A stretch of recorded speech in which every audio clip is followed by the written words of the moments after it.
ગૃહમંત્રી હર્ષ સંઘવી છે તેમના ગામમાં દારૂ વેચાઈ રહ્યું છે અને આ મામલે ધારાસભ્ય ગોપાલ ઇટાલિયા વરસ્યા છે અને કહ્યું છે કે તમારામાં તાકાત હોય તો તમારું જ ગામ છે તેમાં દારૂ બંધ કરાવો।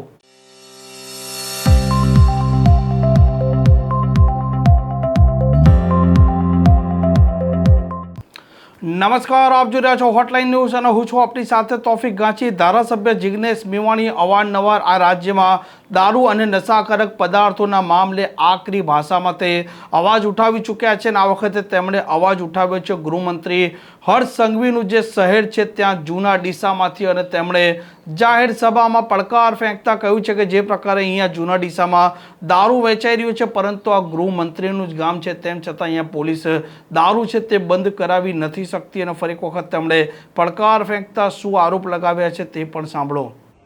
આજે મને ખબર પડી કે આ તો પેલા 8 ચોપડીનું કામ છે।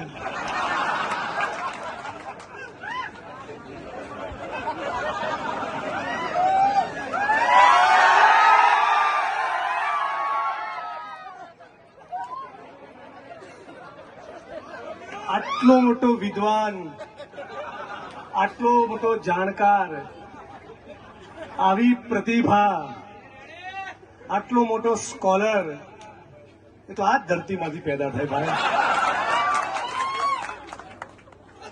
ધન્ય છે આ ધરાને, ધન્ય છે જૂના ડીસાને, જેને 8 ચોપડી પાસ આવવાના હંગર્યા છે ભાઈ।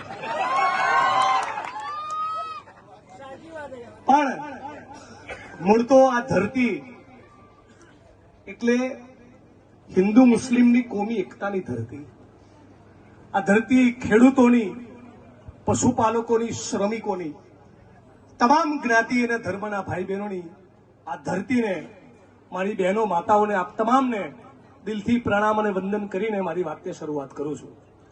મંચ ઉપર ઉપસ્થિત સાથી વસીમભાઈ, મુકેશભાઈ અનાવાડિયા, આટલું સરસ એન્કરિંગ કરનારા, હવે ખબર પડી કે રજવાડા કેમ લૂંટાયા। શંકરભાઈ, અમારા પ્રમુખ શ્રી, આપ તમામ મિત્રો, વડીલો, યુવાન દોસ્તો, 8 ચોપડી થોડાક મહિના પહેલા વડગામ આવ્યા હતા, ખબર છે?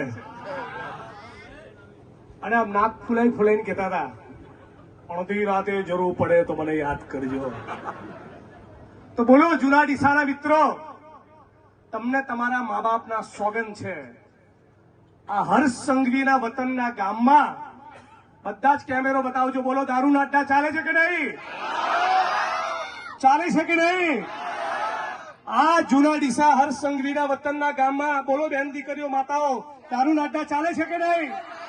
બોલો યુવાન મિત્રો, જેન્સી, દારૂના અડ્ડા ચાલે છે કે નહીં? અને વડગામ આવીને કે છે કે મને અડધી રાતે યાદ કરજો।